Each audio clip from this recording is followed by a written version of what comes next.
The chamber doors slammed shut behind me, and every eye in the room turned toward the small viewing platform where the human officer stood. I felt my own breathing grow tight. Around me, delegates from 43 worlds sat frozen, their translators humming with static, as if even the machines did not know how to process what was about to happen. I am Ambassador Tesserin Vol, Senior Observer for the Outer Compact, and I have sat through more tribunals than I can count. I have watched pirate kings sentenced. I have watched warlords stripped of their fleets. I have watched empires fall under the weight of broken treaties, but nothing prepared me for the silence that filled the Combat Compliance Council chamber that day, when the galaxy turned its full attention toward a single human ship and the captain who commanded it. Her name was Grace Whitfield, captain of the human vessel known only by its designation, Hull 761. She walked into that chamber without an escort, without a lawyer, without so much as a folder of evidence. She wore a simple gray uniform, no medals, no rank insignia beyond a small patch on her shoulder. She looked, if I am honest, almost bored. Magistrate Korvath, presiding officer of the tribunal, rose from his seat with the slow, deliberate motion that had terrified 1,000 defendants before her. His voice boomed through the chamber. "Captain Whitfield, you stand accused of multiple breaches against the Galactic Combat Accords, the foundational treaty that has governed warfare among the stars for over 600 years. The charges include the use of unregistered weapons systems, the pursuit of enemy vessels beyond sanctioned engagement boundaries, and the failure to honor confirmed surrender signals during your recent engagement at the Halvorn Drift." I watched Captain Whitfield's face as the charges were read. She did not flinch. She did not look away. She simply listened, her arms folded loosely behind her back, as if she were waiting for a bus, rather than facing a tribunal that had the power to end her career, her command, and possibly trigger sanctions against her entire species. 3 weeks earlier, the human ship had engaged a hostile raiding fleet near the Halvorn Drift, a contested stretch of space claimed by no single government but patrolled by dozens. The raiders, a loose coalition of pirates and rogue mercenaries, had been harassing trade routes for months. When Hull 761 arrived, the engagement lasted less than 11 minutes. 11 minutes. I remember the number because it shocked the entire council when the report first came across our networks. 11 minutes to disable a fleet of 12 raiding vessels, with no loss of human life and minimal damage to the human ship. By every measure of galactic warfare we understood, it should not have been possible. Fleets like that usually took hours to subdue, sometimes days. The speed alone raised suspicion. Then came the reports of what exactly happened during those 11 minutes, and suspicion turned into alarm. Sensor logs recovered from a nearby trade vessel showed the human ship using weapon signatures that did not match any registered classification in the Galactic Arms Index. They showed Hull 761 continuing to pursue 3 fleeing raider ships well past the standard combat boundary, a distance most species consider a strict line that should never be crossed once an enemy turns to flee. And most troubling of all, the logs appeared to show at least one raider vessel transmitting a surrender signal, only for the human ship to continue its attack run moments later. When this report reached the council, fear spread through the chamber faster than any weapon could. Humanity had only been part of the wider galactic community for a handful of years, yet already their reputation preceded them. Quiet, efficient, unnervingly capable. Now it seemed they were also willing to ignore the very laws that held civilization together during war. Magistrate Korvath continued reading the charges, his voice growing sharper with each line. "Captain Whitfield, do you deny these accusations?" "I do not deny them," she said. The chamber erupted into murmurs. I leaned forward in my seat, my heart's pounding in my chest. An admission. I had expected denial, perhaps a clever legal argument, perhaps an appeal to translation errors or sensor malfunctions. I had not expected a simple, calm admission of guilt. Korvath raised a hand to silence the chamber, though it took several long seconds before the noise died down. "You admit to using unregistered weapons." "I do," Captain Whitfield said. "You admit to pursuing the enemy beyond the sanctioned boundary." "I do." "You admit to continuing your attack after a surrender signal was transmitted." "I do." The room fell utterly silent. Even the translator devices seemed to hum quieter, as if bracing for what might come next.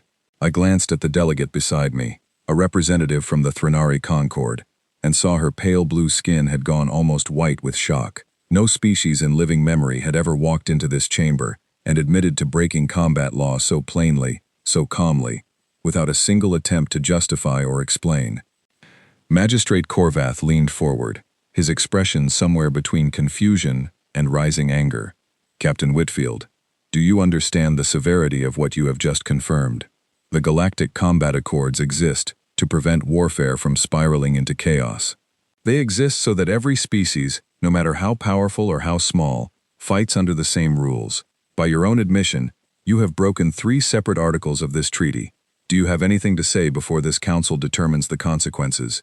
And that was when it happened. That was the moment I will remember for the rest of my long life. The moment the entire chamber seemed to hold its breath at once. Captain Grace Whitfield smiled. It was not a smile of nervousness, nor a smile of someone caught and resigned to their fate. It was small, almost gentle, the kind of smile a teacher gives a student who has asked a question they were hoping someone would ask. She tilted her head slightly, looked directly at Magistrate Corvath, and spoke 6 words that would echo through every corner of the galaxy in the days that followed. That's why we authored our own. For a moment, nobody understood. The translators stumbled over the phrase, offering 3 or 4 different interpretations across the chamber's many species. Authored our own what? Corvath demanded. What does that mean? Captain Whitfield's smile did not fade. She reached into her uniform pocket and withdrew a small data chip, holding it up for the chamber to see. The Galactic Combat Accords, she said, her voice calm and clear, never claimed to be the only rules a species could follow. They set a minimum standard, a floor beneath which no signatory may fall. Nothing in the treaty, not a single clause, prevents a member species from writing its own supplementary code of conduct, so long as that code meets or exceeds every protection guaranteed by the Accords. Earth signed your treaty 5 years ago. We honored every word of it, but we also wrote our own rules on top of it. Rules built from history you have never lived through, threats you have never faced, and lessons we paid for in blood, long before any of you knew our species existed. I felt something cold settle in my chest as I listened. Around me, delegates were beginning to whisper urgently to their aides, demanding clarification, demanding records, demanding anyone who could explain what this human woman was talking about. Magistrate Corvath, for the first time in the tribunal I had ever witnessed him preside over, looked genuinely uncertain. You expect this council to believe, he said slowly, that everything you have done, the unregistered weapons, the extended pursuit, the continued attack after surrender, all of it falls within some hidden clause of treaty law that this council has somehow overlooked for 600 years. I do not expect you to believe anything, Captain Whitfield said. I expect you to read it. She set the data chip on the small table before her, and a council aide hurried forward to retrieve it, sliding it into the central display terminal with trembling hands.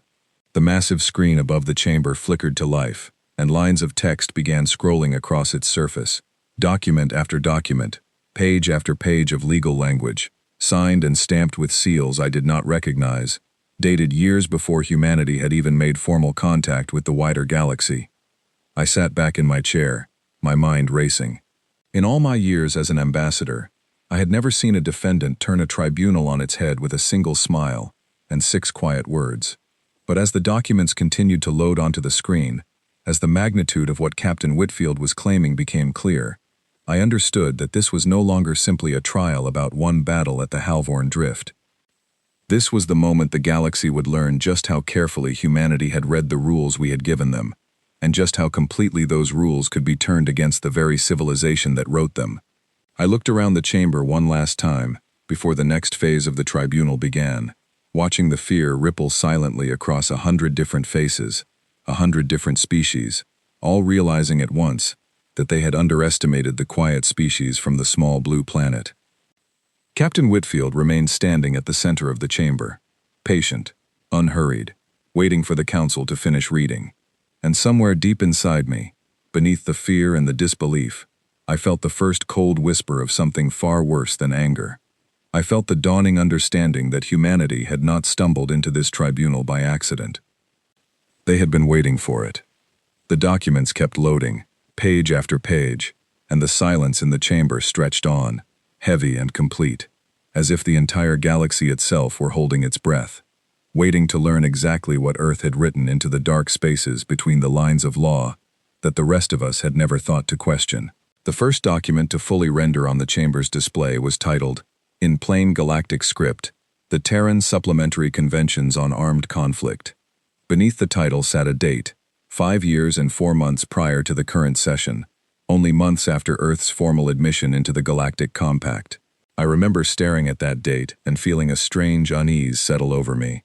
Humanity had written this entire body of law almost the moment they joined our community, long before any war, long before any tribunal, long before anyone had reason to suspect they would ever need it.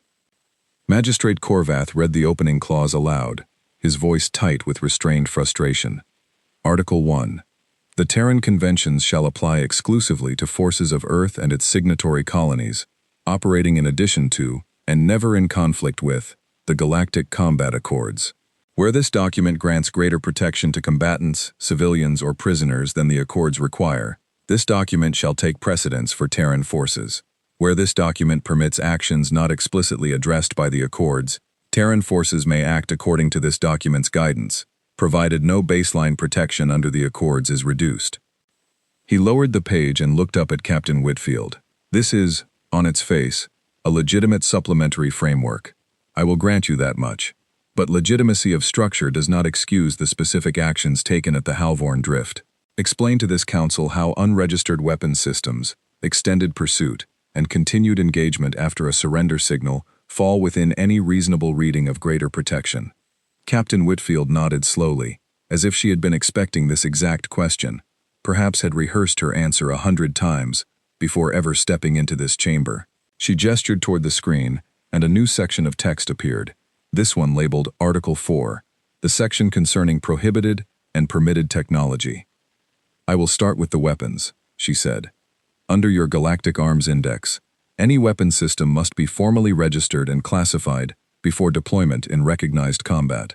This requirement exists, I assume, to prevent the use of indiscriminate or excessively destructive technology, a reasonable goal.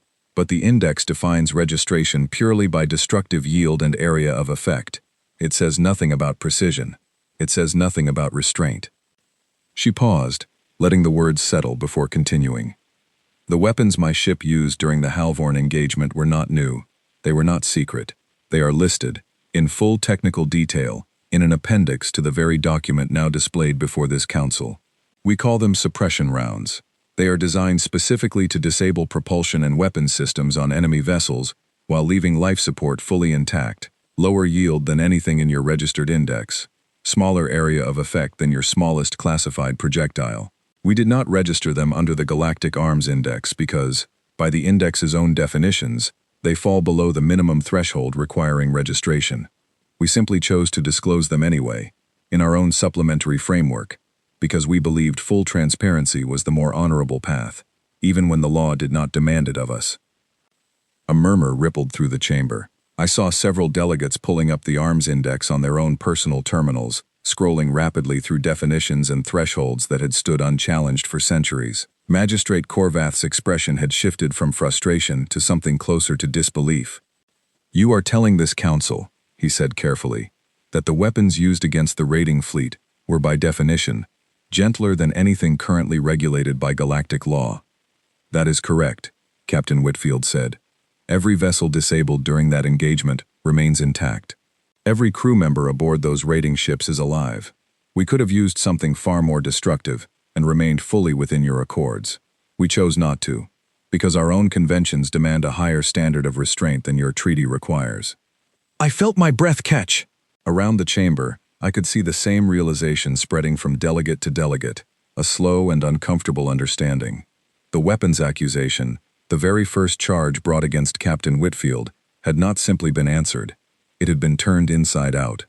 What had been presented as a breach was, by the Council's own legal definitions, an act of greater caution than the law itself required. Korvath cleared his throat and moved to the second charge, his voice noticeably less certain than before. The matter of extended pursuit. Your vessel pursued 3 fleeing raider ships well beyond the standard combat boundary established under Article 12 of the Galactic Combat Accords. That boundary exists precisely to prevent conflicts from spreading into neutral or civilian space. How does your supplementary framework address this clear and measurable breach? Captain Whitfield gestured again, and a new section appeared on the screen, this one titled Article 7, Pursuit and Disengagement. The Galactic Combat Accords define the combat boundary as the maximum distance combat may extend from its point of origin, she said. What the Accords do not define, anywhere in their text, is what constitutes the end of a combat engagement.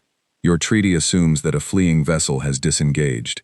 Our supplementary framework does not make that assumption, because human history has taught us, many times over, and at great cost, that a retreating enemy is not always a defeated one. She let that statement hang in the air for a moment before continuing. On Earth, before we ever looked to the stars, we fought wars among ourselves for thousands of years. We learned, again and again, that an enemy who appears to flee may simply be repositioning, regrouping, or luring pursuers into a trap.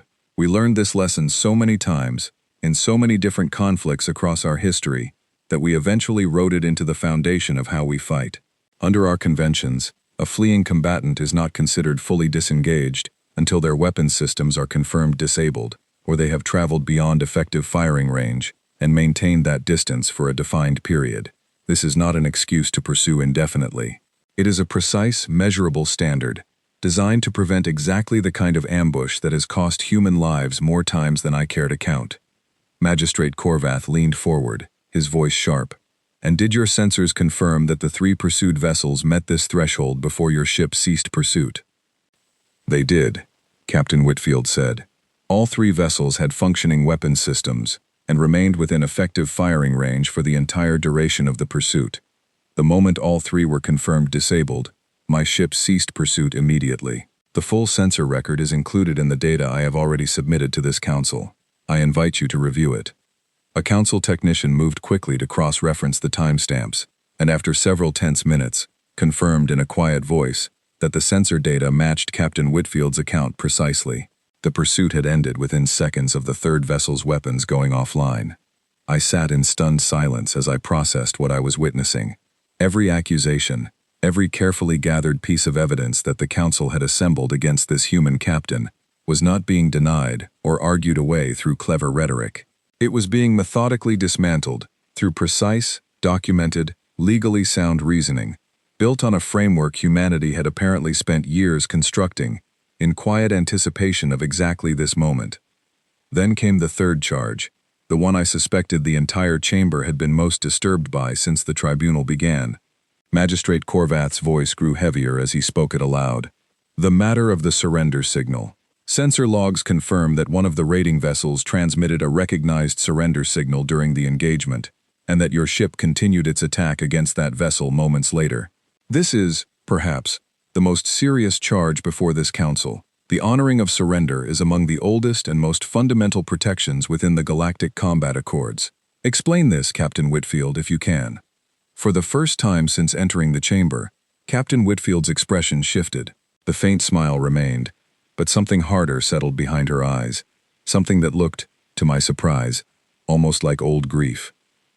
I can, she said quietly, and I want to be very clear with this council, because this is the part of our history that I suspect troubles you the most, and it troubled us as well, when we first wrote it into our own laws.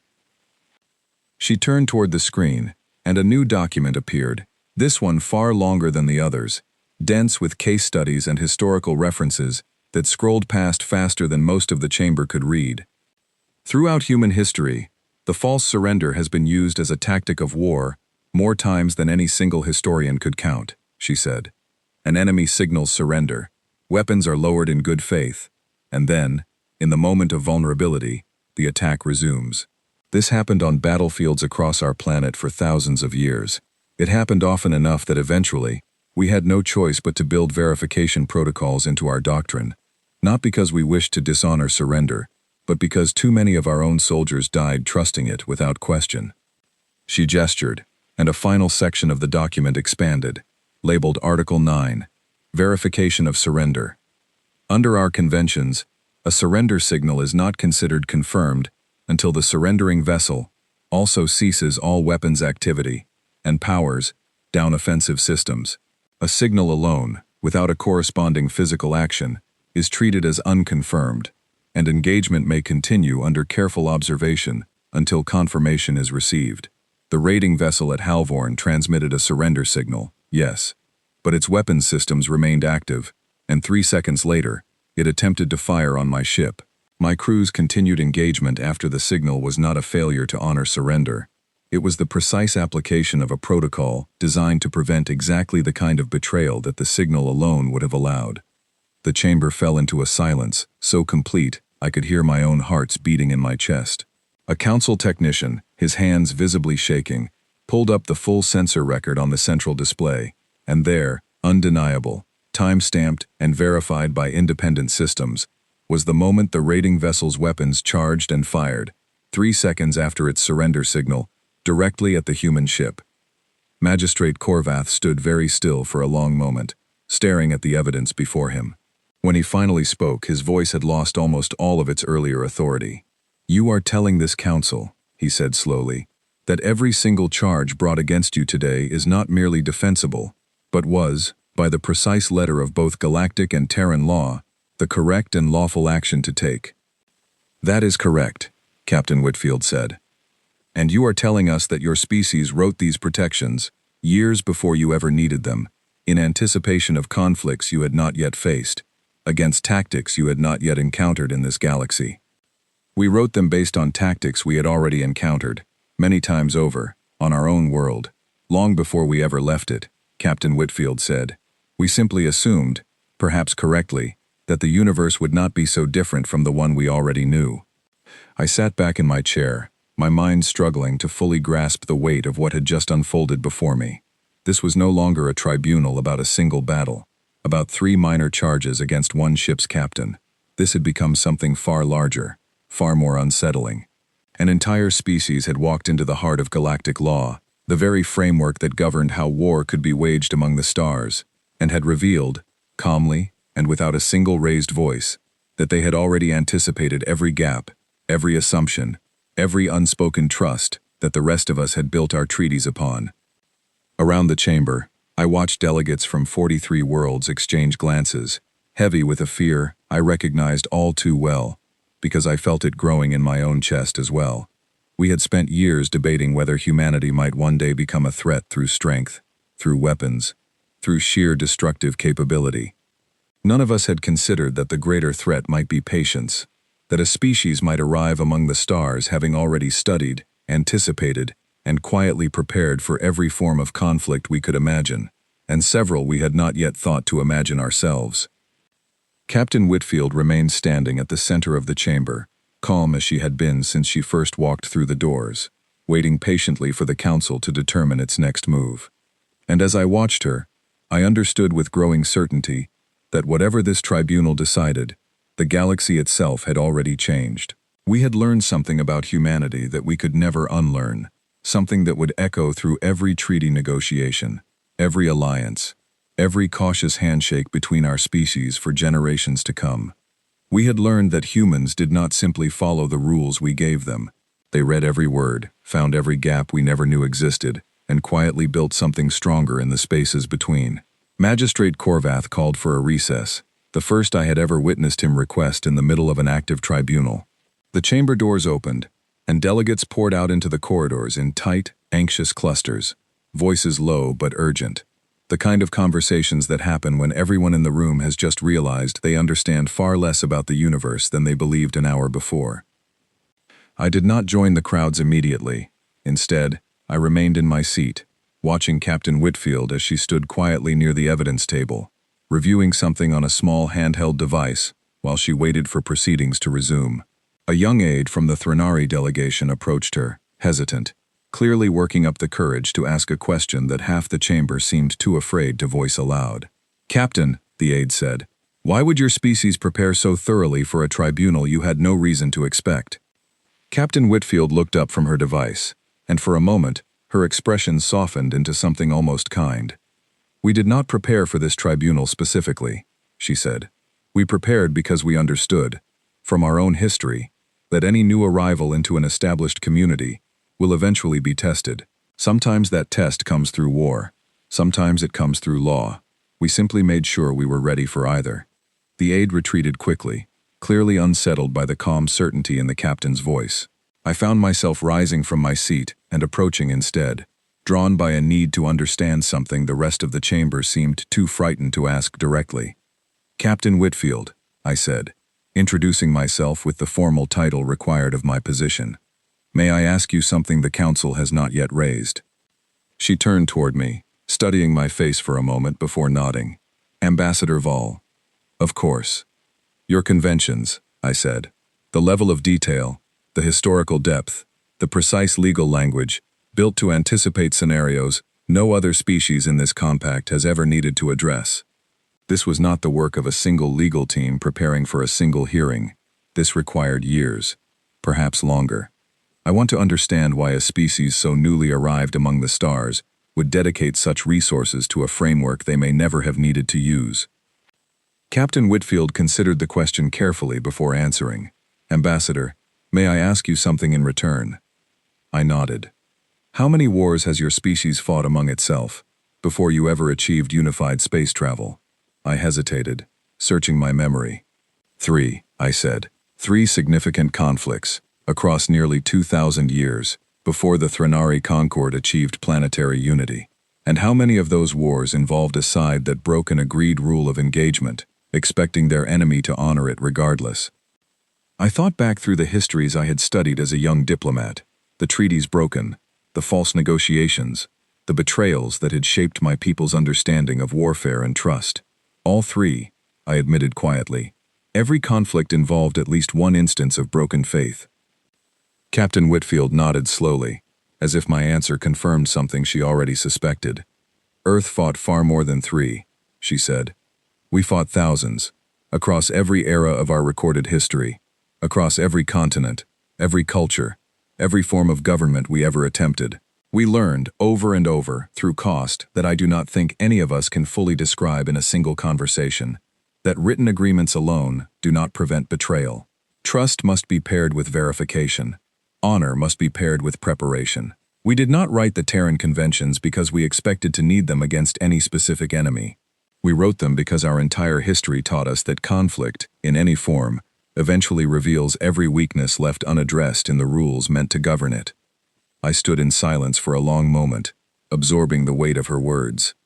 Around us, the chamber continued to murmur with anxious conversation, delegates from dozens of worlds still struggling to process what they had witnessed. But in that quiet exchange with Captain Whitfield, I began to understand something far more unsettling than the legal arguments themselves. Humanity had not built their conventions out of arrogance, nor out of any desire to find loopholes for the sake of advantage. They had built them out of necessity, shaped by a history of conflict so extensive, so repeatedly painful, that they had learned to anticipate failure points the rest of us had simply never been forced to consider. Our own treaties, the Galactic Combat Accords that had governed warfare among the stars for 6 centuries, had been written by species whose conflicts, while serious, had never reached the scale or duration of humanity's. We had built our laws assuming a baseline of good faith that humanity's history had taught them never to assume. The recess ended, and delegates filed back into the chamber, the earlier tension now mixed with a heavier, more reflective unease. Magistrate Korvath retook his position, his expression composed once more, though I could see the effort it took him to maintain his earlier authority. "Captain Whitfield," he said, "this council has reviewed the documentation you have provided, along with independent verification of the relevant sensor data. The Terran Supplementary Conventions appear to meet every requirement for a legitimate framework operating alongside the Galactic Combat Accords.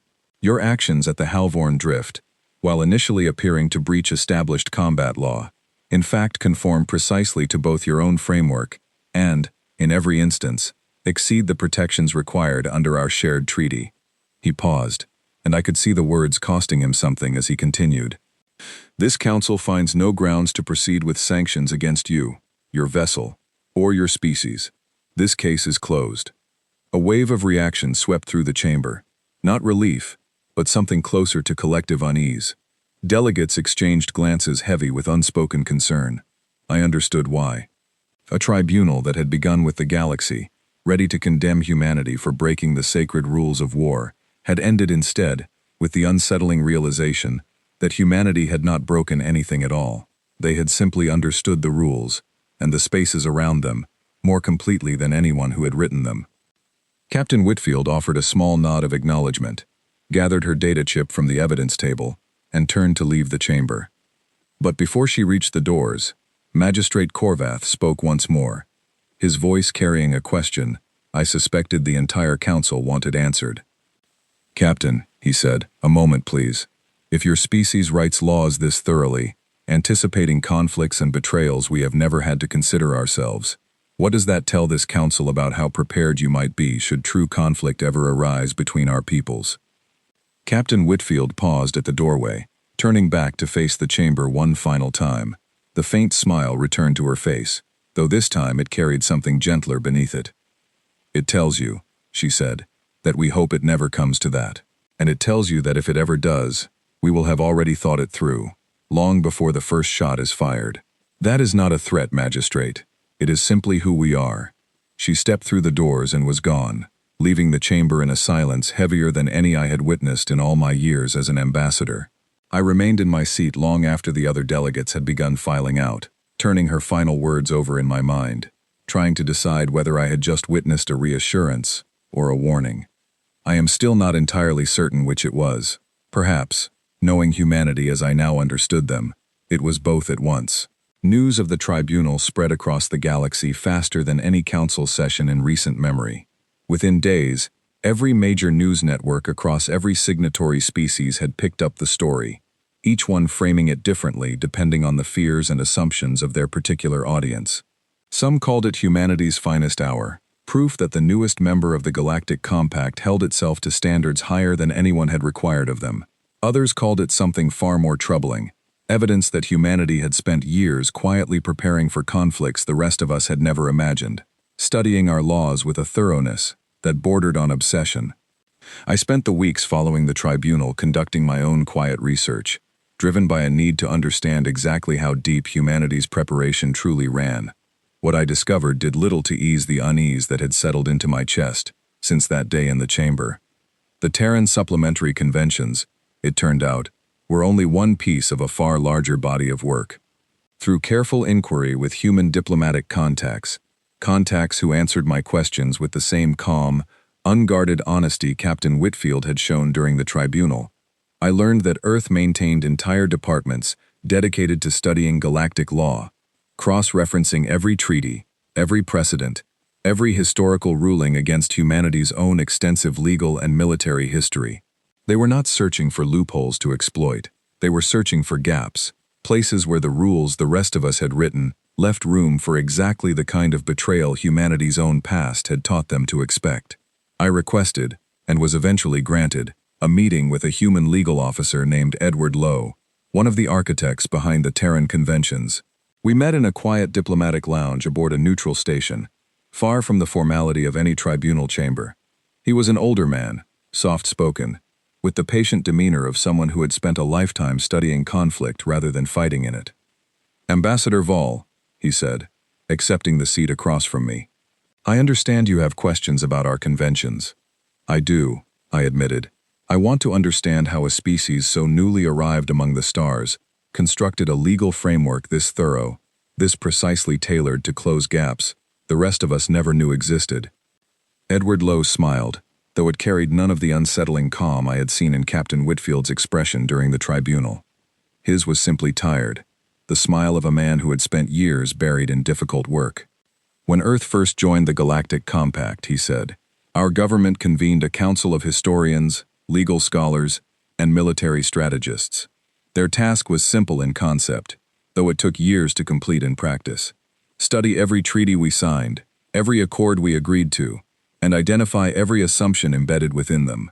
Then, study our own history, every war, every betrayal, every moment where written agreements failed to prevent suffering, and identify what protections might have prevented that suffering had they existed at the time." He leaned back in his seat, his expression growing more distant, as if recalling something difficult. "We found a great many gaps, Ambassador. Your galactic combat accords are a remarkable achievement, built by species who, by and large, learned to resolve their deepest conflicts before they ever reached the kind of prolonged, repeated brutality that shaped much of human history. Your laws assume a baseline of trust that, frankly, your own histories largely earned. Ours did not. We built our conventions to close every gap that trust alone could not protect.